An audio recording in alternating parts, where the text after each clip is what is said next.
Sandra coming? She's on her way. Should be here in a few minutes. Like by rickshaw or bus or car or how? Yeah, car, Uber. I think she's either that or she's coming by the shuttle. She's in an Uber. Mark, let's go ahead and start and then we'll wait, hold on to voting in minutes and that sort of thing. Welcome. It's All order. 9:07. Sorry? It's 9:07. So, Okay, thank you. I don't have a lot to report other than, unfathomable appreciation for what Wes and everybody on his team put together. Wes, we always hired people that had situational awareness and that they had that event management gene in their DNA. They knew how to recognize things. And what I noticed the other night at the junior livestock auction, when you step in and start picking out trash cans and then picking up chairs and setting chairs down, because we obviously didn't have enough seats for everybody, which is a good thing, but not good when you got the optics of where do people sit. But that's a true mark of a leader, and I can't thank you enough for that. That was incredible all the way around. I didn't hear a single bad thing about anything to do with stock show this year. Not a one. The buildings were phenomenal. To look down from that balcony position through the windows onto the showground is just unimaginable from where we've been all these years. It was really something special. So thanks especially to you for what a great job you did. Thanks. No doubt that is, facilities are amazing, and for those that come from other stock shows, because we had a number of those here. Yeah. From across the country, and them seeing what we have makes them very jealous.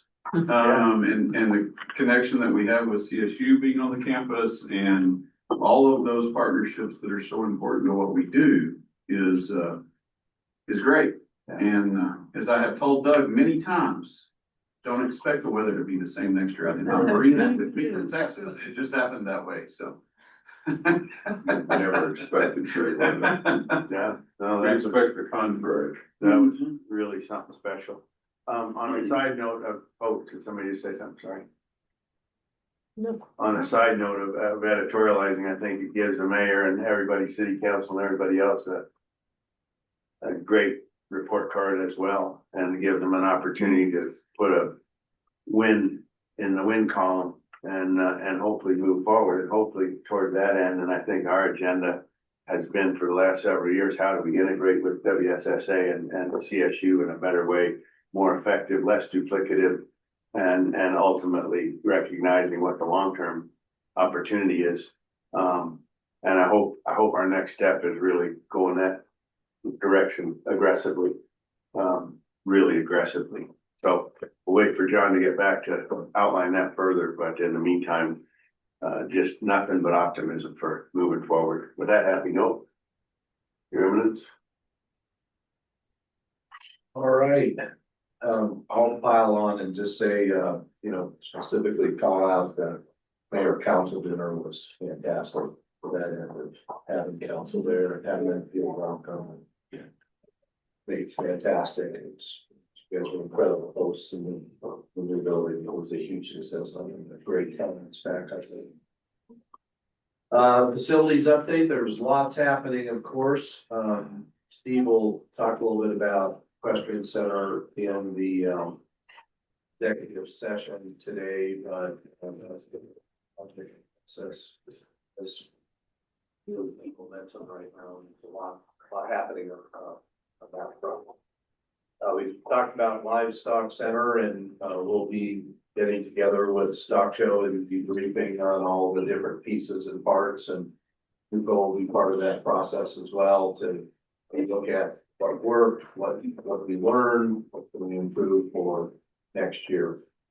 The farm box is growing green things inside it. I don't know if you saw on stock show, it's our little mini farm, but that is a partnership with Focus Points and their Huerta Urbana program, which is an urban garden program. And so some local residents will be farming that farm box. And so the ultimate goal is to be using those greens on plates on the campus.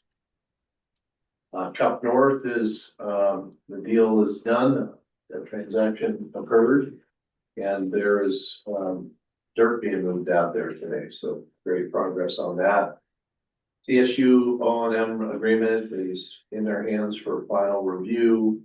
WSSA lease amendment for the year-round use of the M&O building and grounds is in final negotiations as well as part of the up north land swap deal points. And then we're working through a macro cell tower on the campus in the inside the water tower to see if that can be a thing. Next slide. I'm not gonna say a lot about events because that's our focus topic for this board meeting, but very, very busy. They were just starting to come in this morning when you came into campus, but when you leave, you drive back through campus, how many people were here yesterday on campus? Do we know how many that was? Not totally sure. I think there were about 2,000, 3,000, something like that. Yeah, it was a beehive of activity here all day yesterday. It's just super exciting to see. As many or even more at times than stock show on the main plaza and walking through the high and main intersection with Betty Cram National Industrial Drive. So really exciting. What was that event yesterday? That's Eat Denver. It's the crypto Bitcoin guy. Yeah. it's on the Came bill. from the guild, yeah. Yes. Community engagement, there are lots of community events that were part of Stock Show. You know, each year we focus on that, getting the community involved with Stock Show. Additionally, we're working hard with We Don't Waste. This is the company that, bless you, once a month on Friday morning, provides food, served over 2,000 families so far. Arlen's son, running that now. That is Arlen Creedlund's. His son doing that, because it's Arlen kind of. No, Arlen's still doing it, or his team is doing it. Yeah, but I don't think Kevin's Kevin's working on that stuff and change it. He's Feinstein's partner in there. We had 21 students from Garden Place and Swansea Elementary on a parade wagon for the Stock Show parade. We gave out 304 complimentary tickets, and over 200 community members and GES community partners attended a CAC reception rodeo that was hosted by Stock Show up in the club, and it was a huge success. Lots of great comments on that. Other events happening around the campus with community, working with the large powwow to get a number of residents involved, and doing a tremendous amount of work with the tribal community. It was just an event here a few Saturdays ago at Spur, and Ernest and I were both there. It was convening to celebrate a 2-year, almost 3-year process called We Are the Land, which is the partnership with a number of the tribes and the city and county of Denver. Community planning and development was very active in that process. Huge success. Ernest, do you know how many people were there? I would have said that was 150 or so, maybe.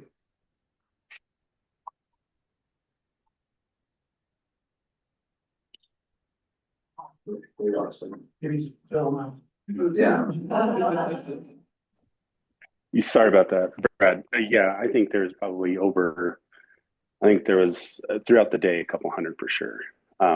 Yeah. But it was a great event, and thanks again. I think folks did a really great job. Next slide, just some pictures from our CAC event that we had in the club. We had a huge success. We had 4 city council people that showed up that night as well. And that is my report, Mr. Chair. Thank you, sir. Mark, do you want to dispense with the approval of the meeting minutes from last session, or do you want to just proceed without that till we have more to vote on? We have a quorum now.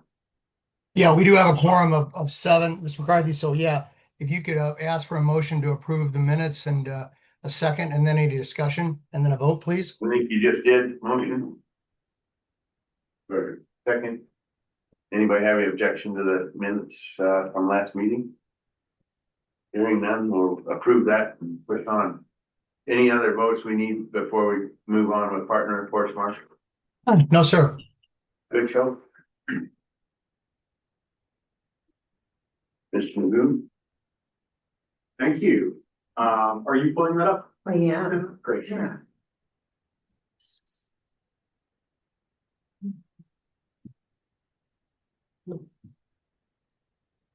Sorry.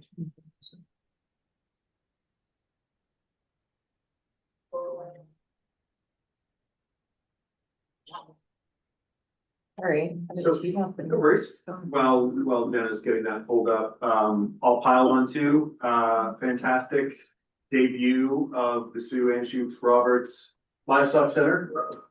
We got a bunch of pictures that we'll share when we get this up, but it was, you know, to debut a $260 million building that you finished about a month before, bringing 750,000 of your closest friends through. Is no small feat, and the fact that it more or less went off without a hitch. I mean, there were a couple of things here and there, as you might imagine, but to debut a facility of that size and scale and complexity for a stock show was just incredible. And I want to thank obviously the authority and Joe, the team, and everybody who leaned in just to, you know, roll up our sleeves and figure out how to make everything work, how to press all the right buttons at the right time. And we heard nothing but rave reviews of that facility from folks. We spent a lot of time on the floor. So it was an incredible debut, and we look forward in a couple of years to doing the same thing with Question Center. But diving into this, this is our kind of current campus plan, active projects. Obviously, we've got the Equestrian Center, which sounds like Steve will give a more detailed update a little later. The pedestrian bridge, Betty Cram Drive Bridge, and then we'll talk about Triangle here in a bit too. So you can go to the next slide. So active areas right now, well, livestock is done and functioning. Still a lot of work on the closeout and punch side of things. Just making sure that we've got all our paperwork in place and really just doing the closeout for that project. It's going to take another actually about 6 months till we're totally done. But getting all those boxes checked, and good to see that one in use. Pedestrian bridge, contract went through council. So that will be kicking off here in early April. I don't think we have exact NTP yet, but we will report back to you all when we do. Who's contract? That is ACE. So they were our low bid. That was a low bid, hard bid situation. And the numbers were better and more competitive than we expected. That's excellent.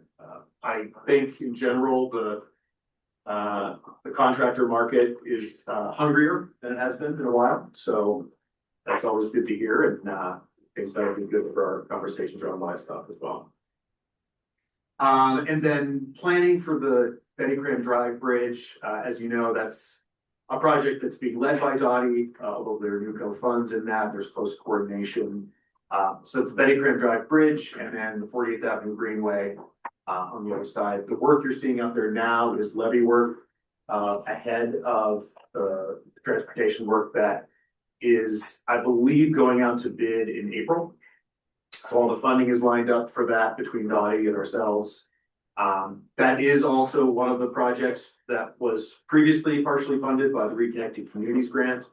That funding had been rescinded, and so we've worked closely with Nicole and DOF team to identify other funding sources to get that fully funded. So it is moving ahead. And the time frame is. That is a good question. Since it is a Dottie-led effort, I don't have that handy, but I'll find that out and get back to you. I would imagine it's at least 18 months.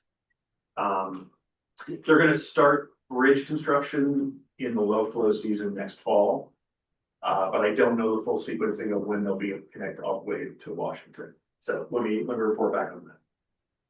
Like, is the connecting work between the bridge and Washington Street part of that process? Yes, it is all bundled together. So the levee work is happening right now, and that's a contract through urban drainage. Whatever they're called now, Mile High Flood Control District. Right. And but the remaining work, so it's the bridge, you know, the abutments on both sides, the span, and then both the greenway work and the roadway work connecting that to Washington is all a single contract that will run to the. Is the 51st Street connection to Washington part of the Washington project, or is that, what's that? Yes, and actually, we've got another slide for a second that I can talk to. So let me table that, and come back to that. Oh, hey, the pedestrian bridge. So as we discussed, this went through council, thanks to Joe and your team on answering some questions. Interestingly, elevators on pedestrian bridges was a big topic of conversation at council committee. And so they wanted some more information on how we have designed it and then how the authority intends to maintain it and ensure that those elevators stay functional over the long term. So really appreciate Joe and your team's help in preparing that response. It seemed actually likely coming out of committee that they would call it out for questions and or comments at first reading, but we were able to provide that additional information prior and they did not, so it sailed through on consent. So that's great news and we look forward to getting that. There will be a groundbreaking event. We're targeting kind of April, May, because it is a big deal. It's one of the most important transportation pieces to connect Woeville to Elyria, Swansea, to the commuter rail station, and it's been a long time coming. So we will be celebrating that one this spring. Next slide. This is something you can't see from here. This is our. And we'll send this around. I know, I think you all have this. It's kind of signed up and getting these regular updates. But this is what we call our GES program of projects. This is an effort that NWC is leading to coordinate and have a single repository for information around all the construction projects that are happening in the neighborhoods. To make it easier for residents and folks, you know, visitors and employees at National Western, just be able to navigate. In particular, Washington Street is really ramping up right now. And so this is a tool that we use just to compile everything and have one kind of source of information for all of the construction impacts that are happening in the neighborhoods. So to answer your question specifically, Doug, the 51st Avenue is adjacent to and related to the work on Washington. It's primarily been Excel, which has driven the closures recently and the single lanes. But it's all related to the work that is happening on Washington. The Washington Street is now underway. And there will be ongoing lane closures. So just be aware that that is going to be a long-term construction kind of impacts happening there. What do you think long-term? I should know that. I don't know that this kind of captures. I mean, it's at least 18 to 24 months. That's a project. Improvements will be 4-lane or what's the? I believe it's two lanes in each direction of the turn lane, and then an expanded pedestrian and bikeway. If it would be helpful, at a future quarterly update, happy to have either relate or have Donnie come in and give an update on it if it's a good service group. Also timeline, That's schedule. the whole thing, the bridge and everything included. So it's great. 2 million for that, I'm set. It's a turn. Yes. Okay. Oh, you're on the next. Great for keeping me moving. Appreciate that. Wrap it up. This is the Sue Ann Shoots Rogers Livestock Center. There's a series of pictures here, so we can kind of cycle through them. If you go to the next slide. This was the ribbon cutting. It was a great event. Had a really good turnout. The weather was beautiful. It was actually one of the colder days we've had. If you keep cycling through, we have some pictures of the parade, and really thrilled to partner this year with authority staff and NUCO staff. We gave out over 3,000 toy hard hats, and just it was really good team building, good energy. Also one of the colder days we've had. Keep going through, we've got some images of legacy, groundbreaking, and the reveal of the Detour Public Art. The next one is Cliff Garden, and the debut of that piece. That, I have to say, it has become the iconic shot that all the local news uses when they're out there, that local press uses. It just has that kind of identity, iconic feel. It was, in my opinion, fantastic example of how to do public art right in a way that really creates identity. It leans in and builds on the placemaking that the campus has already established. So I think it's a huge success. Moving through just some more shots of livestock, you can cycle through these pretty quickly. We've got the CoBank Arena next, both pre-stock show. If you go to the next one, you can see it with the synthetic down, and the next one, you can see it in action. And then the next one, you can see it prior to the kickoff of Citizens of the West. So really put the building through its paces, showing what it can do, and just the full range of functionality that it has. The next one is the Expo Hall. Prior to anything, go through the next one. This is prepping, getting all the bedding and the penning down, and then you can see it in action as well. Next. And then finally, the auction arena, the CoBank auction arena before and then during. So just a quick kind of visual history of stock show. Really thrilled about how this building has performed, and on to the next one. So the next slide is about the land exchange that was mentioned. That has closed. That has been communicated both to local RNOs as well as more broadly to the community. We will be updating folks at CAC as well next week. And finally, the Triangle Community Vision Plan. So as you know, this is the planning effort for the remaining phases of campus. It's approximately, now that we've added Lot O, it's approximately 86 acres of land on this side of the tracks. We have specifically added Lot O to the planning perimeter. So Lot O is now part of the Triangle Community Vision planning process. And we will be looking at this sort of laundry list of both additional program required and then additional opportunities for open space and community ownership and other community benefits. The next slide is just a quick timeline and sort of process of how we are approaching the Triangle planning effort. We had the community outreach work group that we worked with last year to help craft the engagement plan that we are now implementing. The next slide is our schedule, which you won't be able to read either from here.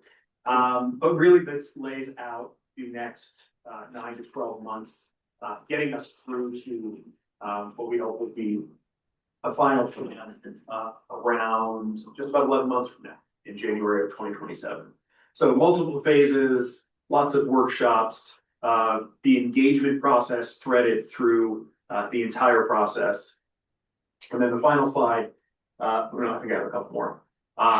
These are kind of the main areas that we are focusing on the Triangle Community Vision Plan. Outreach and engagement being the fundamental kind of foundational pillars, and then layering the technical planning, data analysis, and site plan alternatives throughout that process. But everything is fundamentally based on a very robust outreach and engagement strategy with very aspirational metrics to reach 75% of all residents in Globeville at various points throughout this process. We will be tracking that data with a dashboard. We have a survey tool that we're using. So lots more information to come. Happy to do a deeper dive at a future meeting if that's helpful for this board. And immediate next steps, we have had 2 community organization meetings now as we are ramping up our block captain and community connector applications. We can send those links out. We are looking for residents of the GES to be both block captains and community connectors as part of our engagement strategy. There's an application that's now live. Those are paid positions. They will be boots on the ground, helping going door to door to get folks to be aware of the process, to be filling out surveys and being part of our engagement and outreach. So that's how we're going to reach those metrics. And then wanted to definitely flag on March 11th, the formal kind of full public kickoff. Still trying to confirm the mayor's schedule is very difficult, but Daryl Watson, councilman, will be there. And that will be an open house format held at CSU Spur in just a few weeks. And then finally, my last slide, for real this time, is ongoing triangle enabling projects. So yes, we are doing this larger vision plan, but we are also moving forward on some critical infrastructure and enabling work that will set up the success of that plan long term. That includes the Vibrant Denver Bond, Marion Underpass work, as well as ongoing efforts to do the environmental cleanup at both DPS Bus Barn and now the Lot O site to get those set, cleaned up and ready for future development. Either one of those have a timeline attached to them? Well, the timeline is really pegged to funding. They are not insignificant amounts of dollars to clean those up. And right now, again, DPS in particular was another one where we had reconnecting communities, federal dollars that went away. So we are now looking to backfill, we're getting some state dollars and backfill. So nothing specific yet, but we are aggressively pursuing those to get that going. And that is my report. Anybody have any questions for I Michael? have a comment, Yes. and this is not about any of those. So I heard there were gonna be 170 units built in 49th and Washington. Do you know anything about that? No, well, I know that I believe that's the Tierra Colectiva Washington project. Where the Because- library is. Okay, because I saw that it was this partnering with the city. So that's why I wanted to know. if The it was- city, I think, there were some post funds. Yeah. Some affordable housing funds. Okay, I believe the entire project is affordable housing units. And I think it is 170 units and isn't there a library on Yeah, it? the library, the first floor. okay, so that's where the library is gonna be. Yeah, Right, thank you. southwest corner of 50th and Washington. Yeah, I was just wondering how it was informed to the community, because I just heard about it and wanted to ask about it, if you knew Well, anything. I think part of the issue is that there was a ton of discussion and they had a bunch of public meetings, but they were like 3 years ago. Mm. And then they kind of went quiet while they were. Oh, I think I know about those, because I used to go to those meetings, Yeah, yeah. but it was just a few like residents, not a bunch, but, okay, thank you. Any other questions for Michael? Jeremy? Where's anybody? CSU? Yeah, It's in the packet. it's in the packet. Anybody have any comments from the packet read on CSU and partners? None? Guys? Mine's in the packet too. We can drive stocks from. We sold like 8,600 meals in the club. which is up from 2,400 meals. Wow. From last year, so that engagement is certainly grown. Will say too that, community investment fund is up this year, and I know those numbers have been talked about, right? I did, have some conversation with the leadership over at the Coliseum about their engagement of CIF and those kind of things, and so we're working on that as well to get them to fully engage our processes. And so, but yeah, I mean, all in all, the structure was great. We appreciate all the support, and it was a wonderful way, as Michael said and Brad said, to open brand new buildings. He survived his first year and he still has a smile on his face. Yeah. No, all been said or written, and a lot of big team efforts and a great first year. Now we just gotta deliver again on next year and the following years and the following years, so we will. Adam? Oh, it's my turn. Okay. Speaking of the Community Investment Fund, I actually just had a meeting with Shannon the other day, and she brought up a couple things that she wanted me to mention during the meeting. One of them was the Community Investment Fund would love to be able to attend board meetings occasionally, not every single one, but more than, once a year, maybe like quarterly, so that they can give a presentation and everybody can kind of get all of the information all at once, have the opportunity to ask them questions about anything in particular. So if we would be, amenable to that, I think that would be a great idea to set up, because I know a lot of times we'll get the information, but then it kind of, doesn't get disseminated as well as it could. People don't really get the opportunity to ask questions like they might want to. So I personally would love to see that going forward, as long as everybody else is, happy with that. Definitely get them in and get them to do a nice presentation. I've seen some of their presentations and they're really, really great. Another thing that they had mentioned is for the roundup for the POS system reports and stuff. They had heard that some staff are saying roundup for the National Western Center, because it's a mouthful to say roundup for the National Western Center Community Investment Fund, but the Community Investment Fund is kind of like the most essential part. And I think that that might affect how people choose if they want to opt in for roundup and stuff. So if we can think of maybe some better messaging, something that's less of a mouthful for all the staff to say, 500 times a day, maybe we could really improve on just those little bits. They were also interested in getting reports on the roundup opt-in percentages from the vendors to see pretty much, how many people are opting in. Is there anything we can do with our messaging to kind of get more people to opt in if they're interested? They were also interested if we could consider other ways instead of just these specific vendors doing the roundup, if we could maybe be open to looking into other things. We have a whole bunch of other sales, like the food trucks, for example, aren't part of the roundup, I learned. So if we can maybe think of something innovative, like a little bit of something that they can do to add with the roundup, I think that would be a really great option. And I know that that Wes in particular has been extremely busy with the stock show lately, but the CIF would love to get a chance to have a little bit more of an in-depth meeting with you at some time. I know your schedule is probably crazy, so especially these past couple months, they understand absolutely that it's not been the time in January to try to have a meeting. So going forward though, they are super interested to meet with you, especially since you've just joined us. They would love to kind of kick off that relationship and really get to know you better.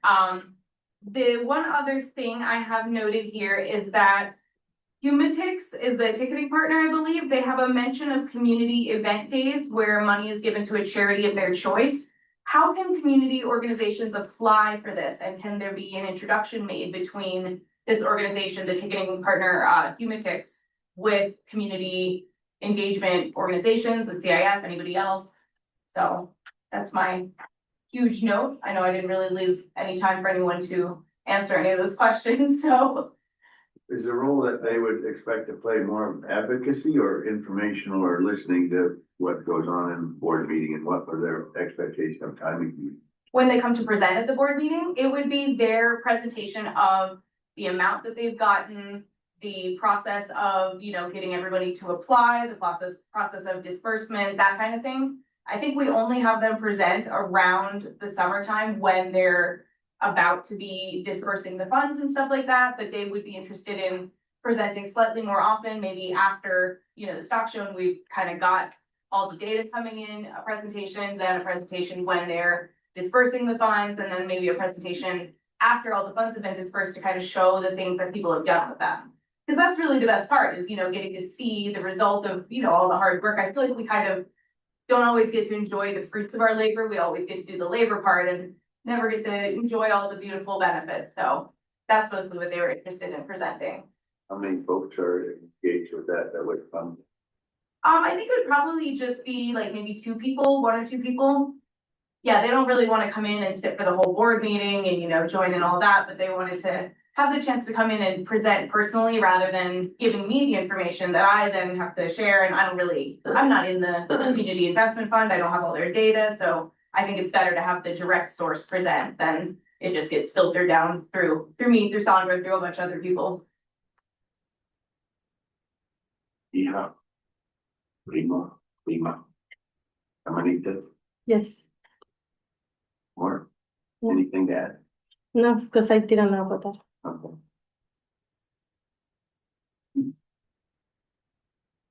Yeah, comment on that, expectation, what, how we, I'll start that. I'll start from the back on the Humanitix question. So Humanitix and I have reached out to their CEO, to understand that.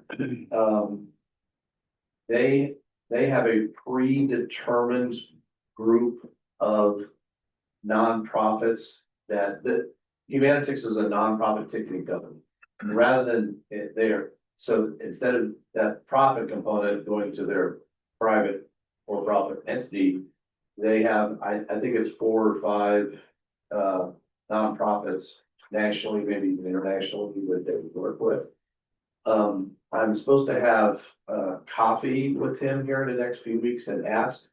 My understanding so far is that they have tried that and it has been really rough when any particular nonprofit is benefited in an area over another one.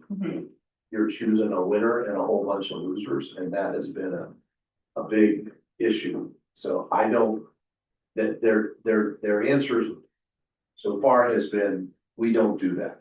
I see, okay. Yeah. And ticketing is a little complex and I'll add one more piece about it. What we have said to the CIF many times, and I don't know that it's landing, we negotiate on every single deal with the event. We make a request that they take a piece of a ticket fee and they donate it to the CIF. We have mixed success on that. Some of them say, we don't have room to do that. We're not doing that. Okay, We're not gonna lose a deal over them saying, no, that's not a requirement of working with us. Others agree to that and do 25 cents or 50 cents per ticket. And when we make our grant contribution in July, those will all be listed which events we're getting that on. And that's across all 3 platforms that we're seeing that happen. So there's that piece. On the presenting to the meeting, we've talked about this a number of times before too, but our response to CIF has been, we do that committee work at the Community Benefits Committee meeting. If there is a proposal or a question that comes out of that then comes up to the board of directors, we can do that.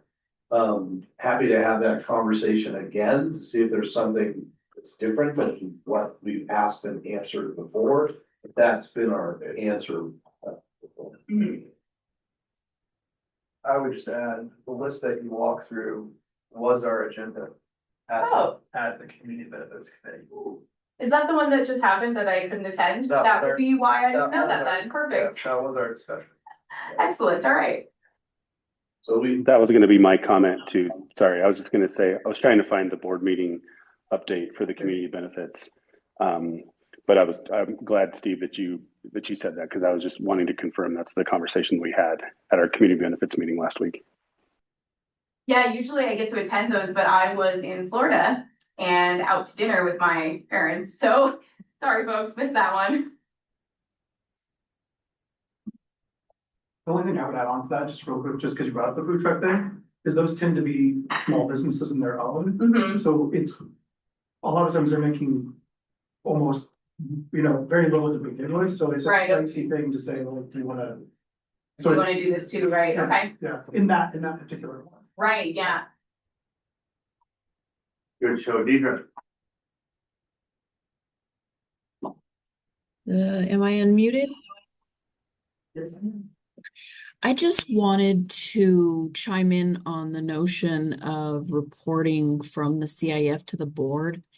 I might be alone in this opinion, but I do feel like the CIF has a duty of reporting what they're doing with these funds to the board. And I'm surprised they even want to, because in the past we've had conversations about us being too paternal and having expectations. But I do think that we, as a board, have an obligation of accountability as far as how these funds are used. So to me, it makes sense. And it doesn't have to be a public appearance necessarily, but maybe if we just include in the board packet, they got X amount of dollars and they gave away Y amount of dollars to, the following organizations for the following purposes. Now, at some point, hopefully that list is going to get really long. And when it does, it probably isn't useful to share every single one. But until that time, I do think that it's important to at least understand where the funds are going each month. Not monitor it, not be at every single one of their meetings, not help make decisions, just get a sense of how it's being used. Yeah, I think that that's more what the CIF is interested in as well, not so much a big back and forth during the meeting, but just really giving everybody the opportunity to kind of see where it is going and ask questions if somebody does have them, but mostly just, we end up doing a lot of the back here and like the results are beautiful to see. So I think they kind of want to share that sometimes too. Thank you, Deidre. I think it's also fair to say right now, and I personally, all these are hard conversations. I personally think this is an expected almost and a healthy evolution attack going on with the CIF right now. I mean, there's some tension between community and the CIF right now on choices that the CIF are making that community was not aware of. And we're concerned about that. As the grantor, we have concerns about that. I know Council Watson has also expressed concerns and continues to. That there needs to be more transparency around the process. How framing and guiding decisions are made for the CIF. And how that will evolve as we make an annual grant, we sign an annual grant agreement. We've left it relatively flexible because we had meeting of the minds on what those uses of those funds will be. We need those funds to be used in the ways that they were intended to be used for the community by the community. And so what I think is gonna happen, these are gonna be hard conversations, but we're gonna, make no mistake, we are going to have them. The grant agreement this year is gonna need to be different. It's gonna need to be more clarifying of what those dollars can be spent on, because it was a technical assistance grant. We did $400,000. We did this through city council 3 years ago. That was for organizational, that was for marketing, that was for staffing, that was for whatever sort of consulting expertise they needed. But community is now being told that roughly half of those grant dollars that we gave last year, almost $200,000, are not going to community. They're going to marketing and governance and some operating expenses. That is not what we said.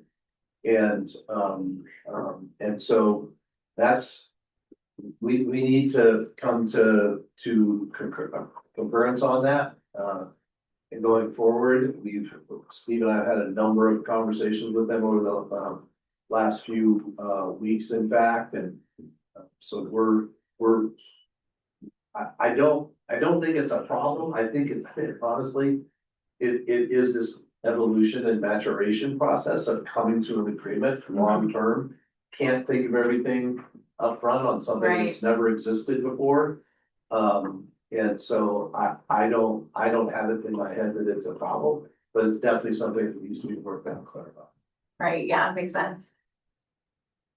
Anything else? Brad, I have a question. Do you know if they're gonna change it back to giving funds for individuals? Haven't heard that yet. Not yet, Don't know that yet. because I think that was one of the main issues with community. Yeah. That was part of of the CIF. And when we started the conversations before the pandemic, it was intended for individuals, then for organizations.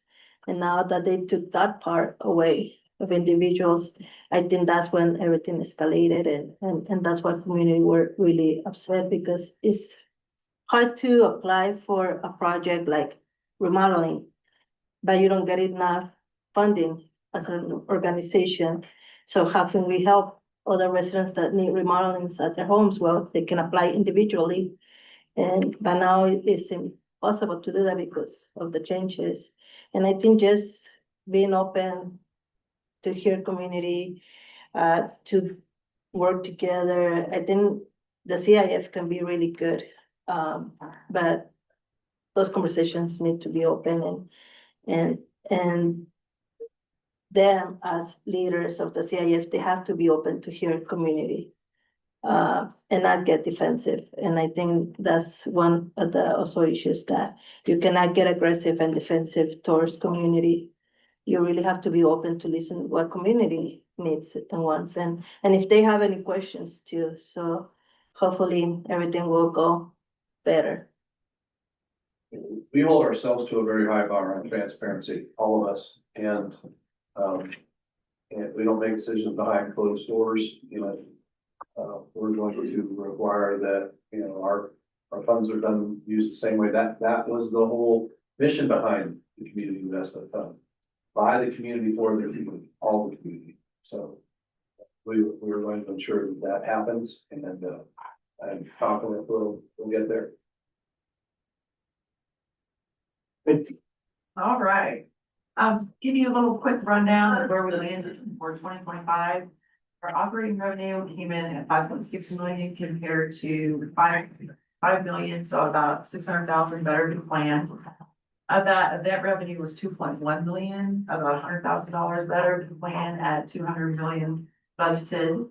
That's up about $700,000 year over year. So great job to the management team. Operating expenses was slightly higher than expected at 7.7 million. We had a plan of $6.5 million. We had additional LVC startup costs, utilities, stormwater, legal fees, additional events, contract services was a big area. And then we had the district energy loan that wasn't in the budget, which obviously the interest on that was not a cash impact for the year.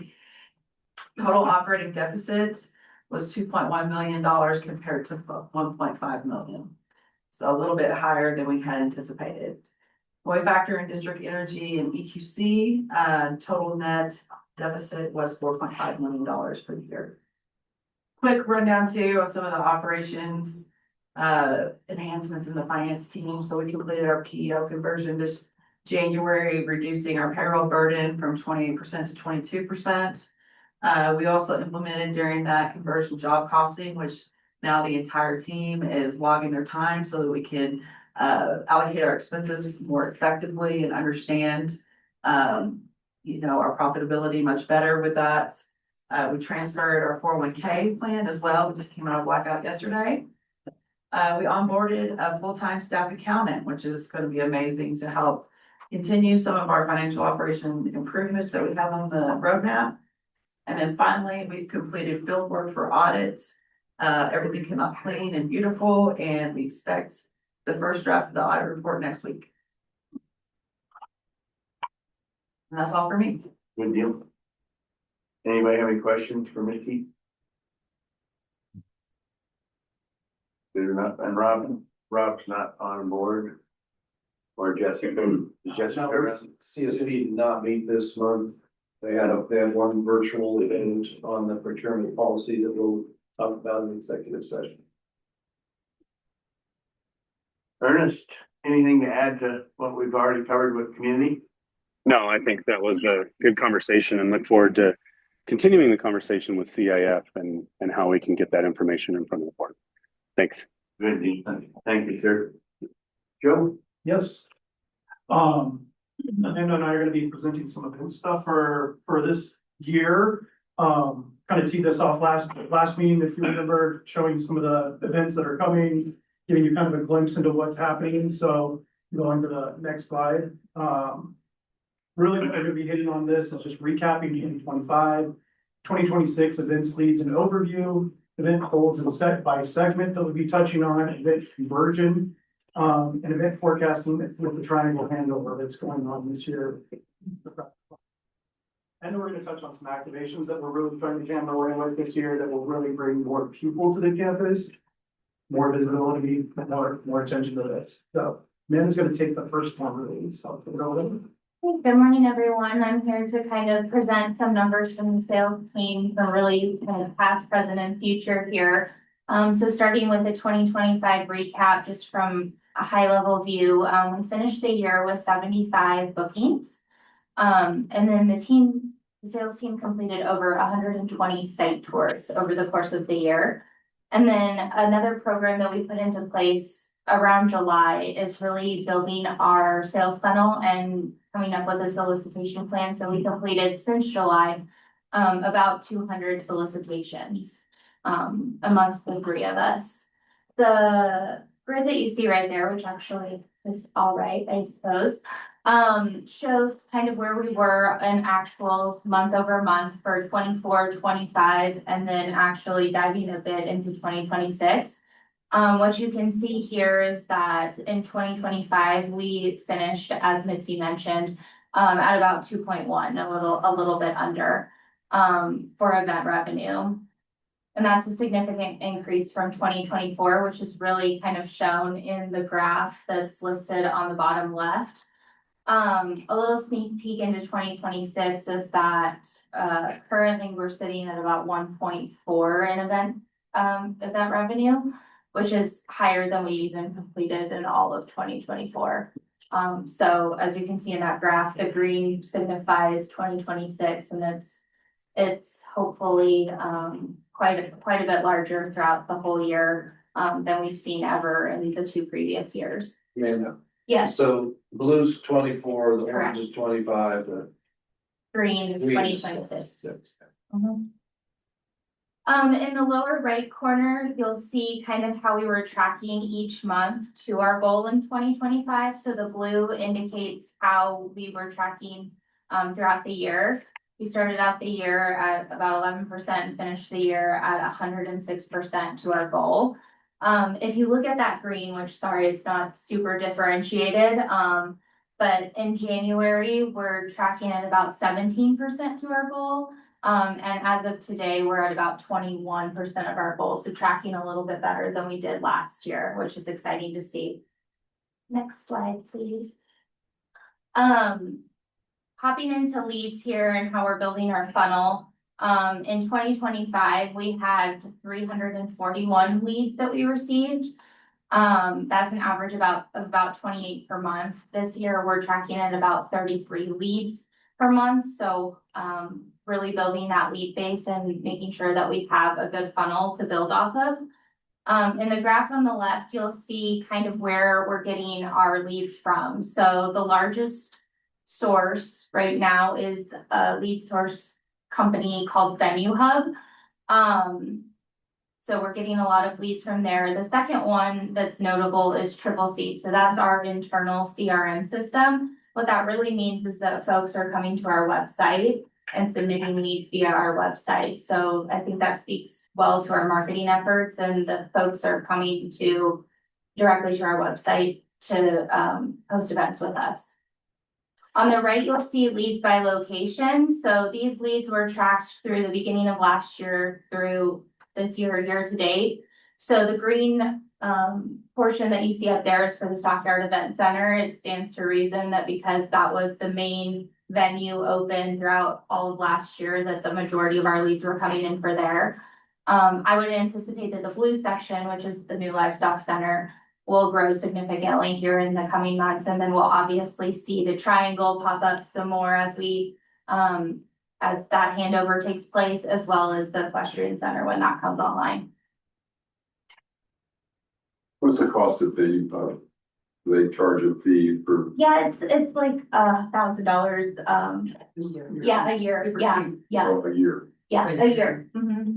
Yeah, and actually, I meant to point out, Jen, if you'll hop back to, hop back to the last slide. So Cvent on there, we've received 3 leads from them in the past year. That is actually a pretty large source amongst meeting planners. So in the past, we've always had a free account with them. We will be investing in a paid account for that. For Cvent as well, and hopefully that will bring in additional leads for us. If you look at our holds by segment, the last time we looked at this, it was pretty diverse and it stays pretty diverse. The largest segment we have on here is community. That's inclusive of, we don't waste events, market at the center, all those sorts of things. So that's part of the reason why that number is so high. Following shortly behind it is sports and recreation. We've seen a lot of interest in that world and just signed a contract for BKFC, which is a fighting organization that will be hosting the first major ticket play in the arena.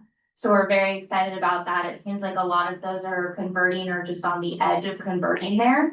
And then there's a lot of diversity throughout the rest of the segments, which is good in these kinds of economic times, in case anything happens amongst any of those particular groups.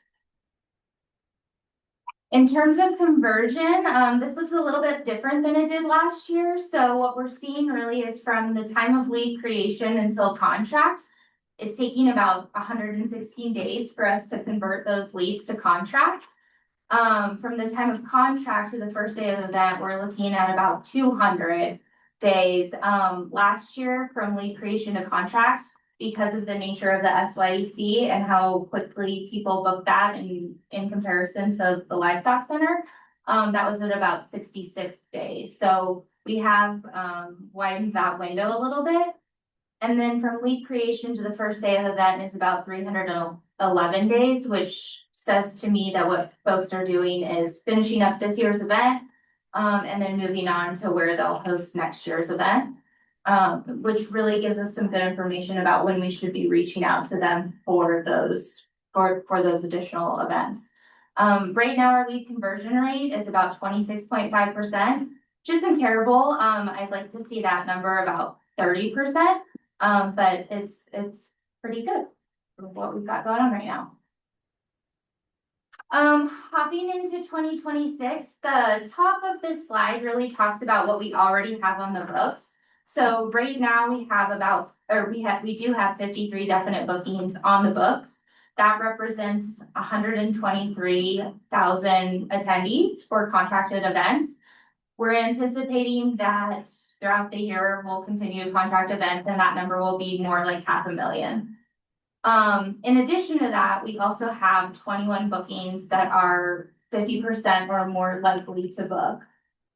So those we've been working on for some time and we're just getting ready to kind of push those over the finish line. Those kind of include some of those sporting events I talked about and then some concerts that are looking at the Livestock Center as well.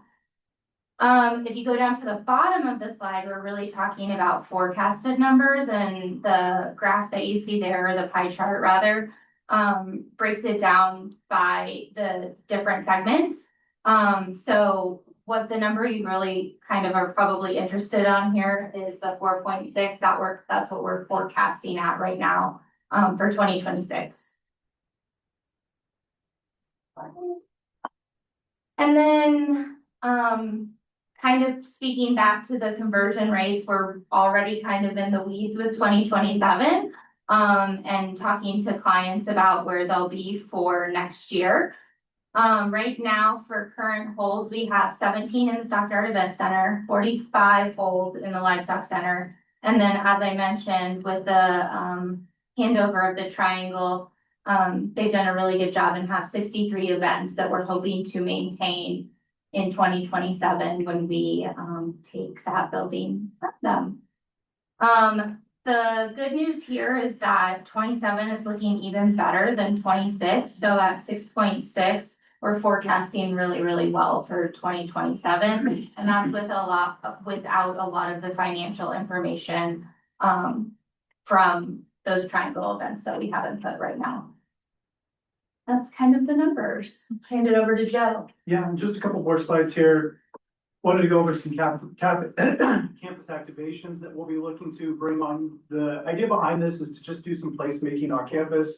Make sure that we have events down here that people can hopefully rally around and be like, oh, we want to go there annually. If we can make these really kind of successful, we believe that these will be. One that we want to do is a campus approach, which you guys will be hearing more about, is a duck derby on the river. As we kind of do that, we want to try to look at CSU, WSSA, and the authority, battle it out a little bit, maybe with NUCO as well, and then have community do some races and some others. We're working with the 100-year flood management team and some others to get this all lined in, but this would be a way to engage the river more, which we need to do, and we want to do. It would also hopefully align with a river cleanup as well. So kind of doing all of those together.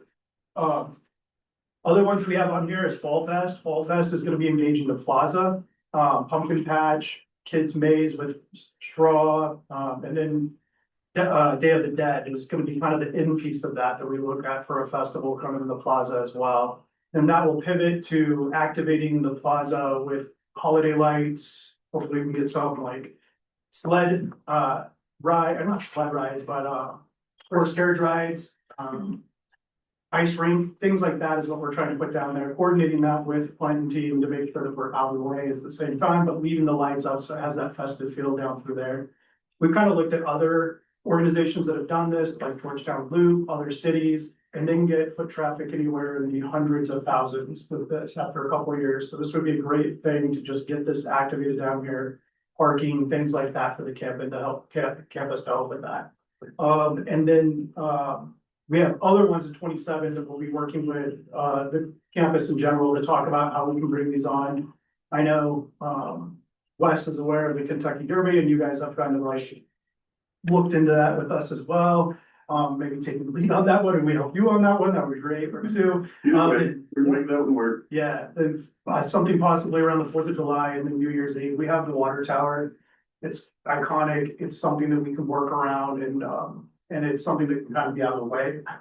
That's what we look at too, to not get in the way of stock show. It comes in for load in. So just kind of looking at different activations down there that really kind of put this on the map as far as annual events that people want to come down here, maybe do something that's not downtown, or maybe not do something that is in their community and try something out here. And then the final slide is really just kind of the fact that sales events in general, but also our team are really kind of getting into industry events in general to make sure that we're out there and we're talking in these places, but that we're hosting these. So these are some of them in 26 that we will be bringing back on here again. Meeting Industry Council, Serving Up Hope will be another one here. Visit Denver Cab. Meet Denver 2026 will be returning, and then Destinations Colorado will be returning. And we get a lot of visibility from planners, from individuals who want to see this campus, and then leads that come after that. So those are great things for us to be hosting as well. That's it for us on events and sales. If you have questions. How much integration and coordination, ultimately communication you have with West and or CSU or the city to prioritize what you're looking at, whether it's revenue generation, maintenance, the continuity of the thematic overlay that we're all trying to accomplish here, agriculture related. Sorry, I'm new question. Keep going. Oh, Usually they work, so I kind of got lost somewhere. I'm just curious, and Amanda, to your points about, lead generation and everything that comes with that, and how your marketing sales efforts go toward that, and what that turnover rate is, or the survival rate is of those leads. I'm more concerned about the communication and integration of all those agenda points. We're making sure that we're not duplicating what they're already doing in light of Kyle's department. Kyle's gone now, isn't he? Or finished? Well, I don't know, is Eric gone, but he's not doing work every day. Saw him yesterday. So, Yeah, he's here. No, I'm not jumping in, Steve, just, I want to compliment Joan, Amanda, and the team, and working with our team as we've kind of gone through this process of us getting moved down here, so to speak, part of our group being down here and the work with Jen and those kind of things, because that continues, that progression continues to evolve. And I think we're continuing to build those relationships. And I think that's really important in what we're doing. And so I think, you know, from our seat, we're getting where we need to be.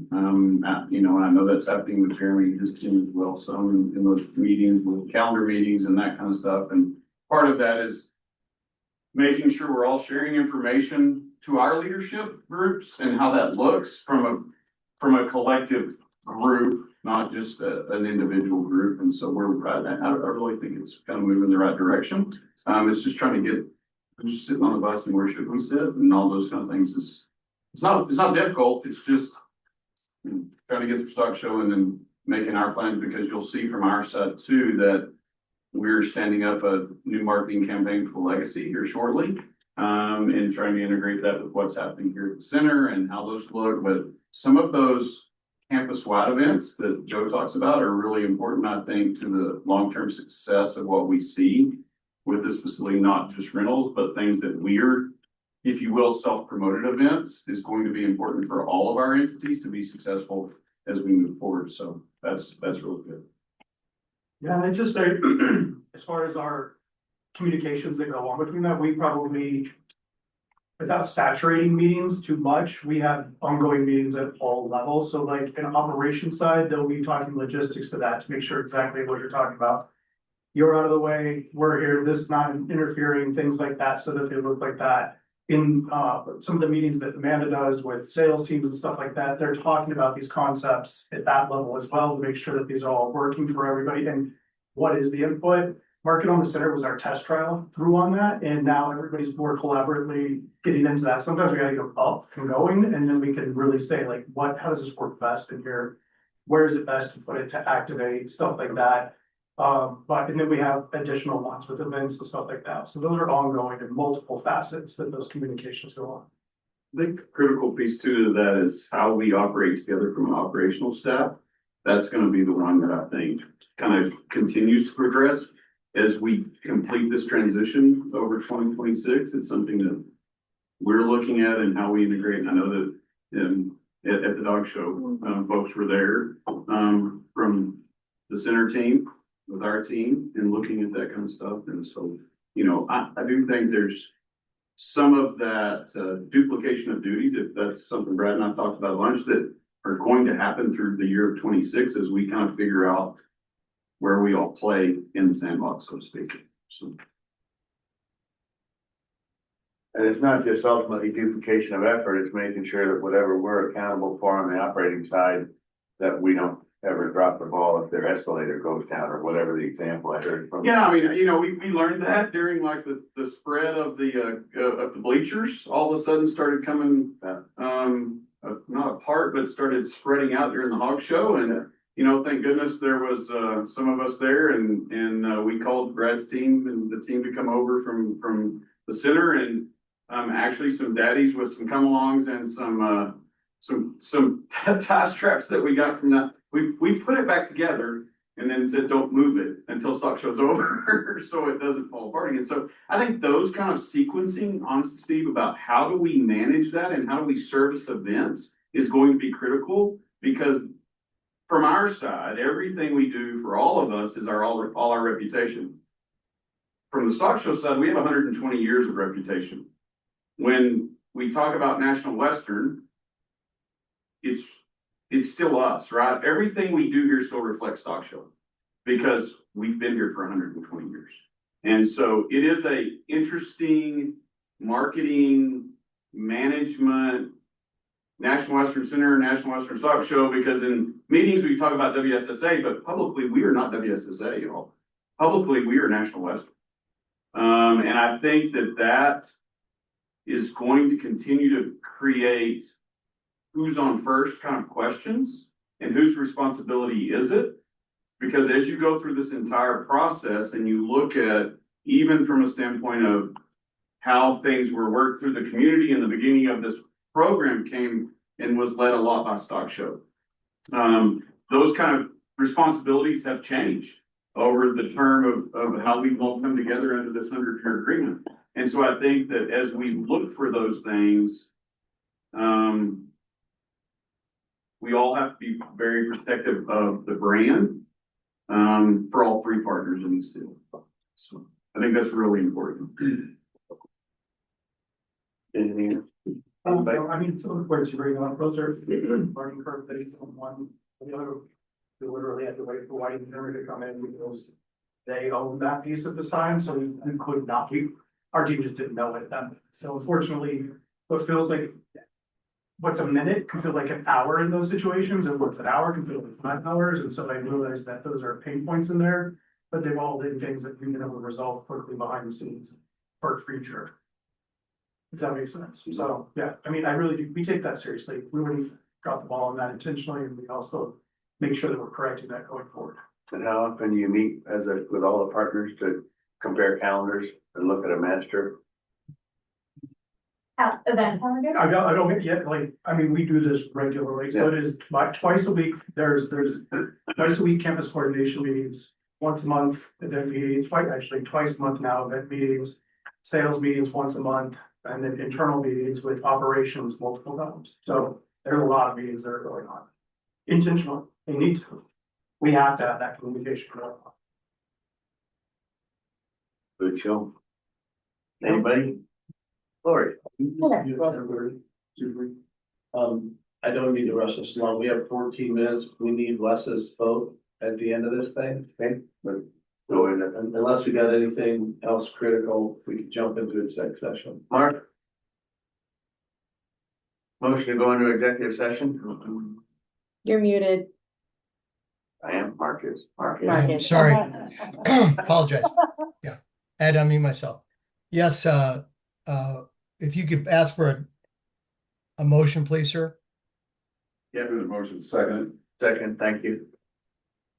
Pursuant to Any section opposed?